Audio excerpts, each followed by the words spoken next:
if you're just an individual with no entity, because a lot of people say, I'll just do this for a while till I get some money, and then when I have enough money, I'll set up an entity. Okay, well, here's the problem. Every time you sign your name on a contract individually, you could be liable for 3 to 6 years, depending on your state statute of limitations for breach of contract. So you can do a deal now, screw it up, and get sued 3 years later. That's one good reason not to do it in your own name. The other reason is, if you buy property, and you take title, and you rent it for a couple of years and sell it, that's what's called a capital asset, because you held it for a while. Okay, long term if it's more than a year. Short term if it's less than a year.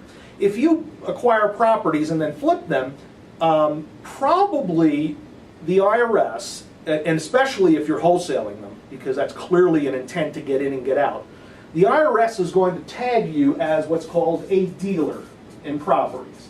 What does that mean? Well, as an individual, you're reporting these flips, wholesales, fix and flips, whatever, you're reporting them on Schedule D of your 1040, your personal tax return, and that's called short-term capital gain. So if you acquire title to a property and then resell it, it's not long-term, it's not a year, so you're going to try to pass it off as short-term.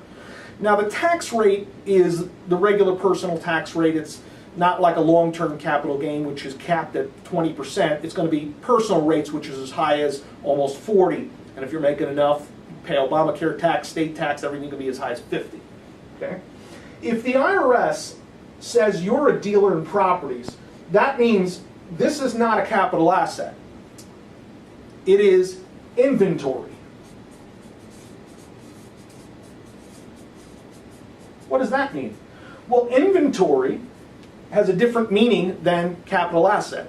Inventory would go on a Schedule C business. So they're going to take your buy and holds that you're calling short-term capital gains and put it on your Schedule C as a business and call your real estate inventory. What that means is, on Schedule C, you pay the same personal income tax, but what do you also pay when you have a Schedule C sole proprietor business? Think about it. And many of you have had one. You probably guessed right. And that is self-employment tax.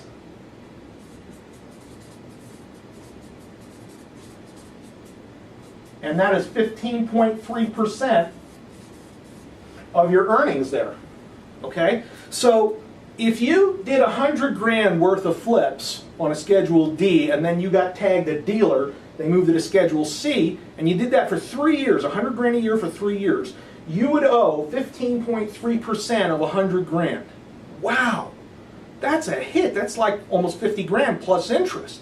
That's a big hit you want to avoid. Plus, if you're a dealer, you can't exchange, you can't do, if you carry back a note on the flip, you can't do an installment sale. There's a lot of negatives of being a dealer, okay? So as an individual, you want to avoid, and wholesaling is, if you do a contract assignment as we talk about, clearly if you buy and flip it, it's dealer property, but assignment fees, if you don't even close on it, is clearly ordinary income, which goes on Schedule C. So what we're trying to do is avoid that self-employment tax. We're trying to avoid that dealer implication. And the way we do that is by putting it on an S corporation return. Okay? So you are the shareholder. Okay? And now you earn money from wholesaling in the S Corp. Now, for those of you who don't know, an S corporation files a tax return, but it doesn't pay any corporate tax. That's a C Corp return. What it does is it files a return, and then each shareholder gets what's called a K1. What's a K1?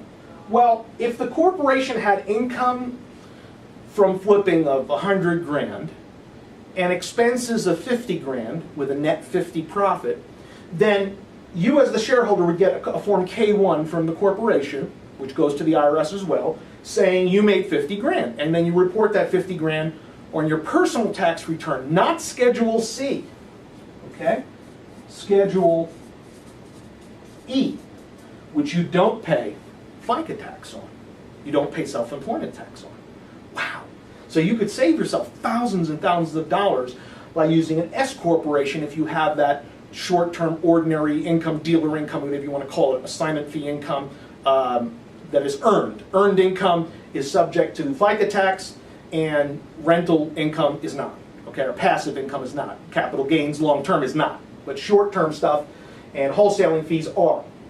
That's why we want to use an S corporation. Now, accountants will tell you that if you do this forever, by the way, the IRS is going to say, wait a minute, Mr. Shareholder, is anybody working here? Are you an officer? Shouldn't you be getting a salary? And with a salary comes what? Well, we don't call it self-employment tax, but it's FICA tax, that 15.3% that comes out, okay? So at some point you may take some small salary and pay some FICA tax, and then let the rest pass through on the K-1 without it. So I'll leave that to you and your accountant, but just generally speaking, the type of income that you earn in wholesaling should be on an S corporation return, not an individual. Now, let's go to the LLC.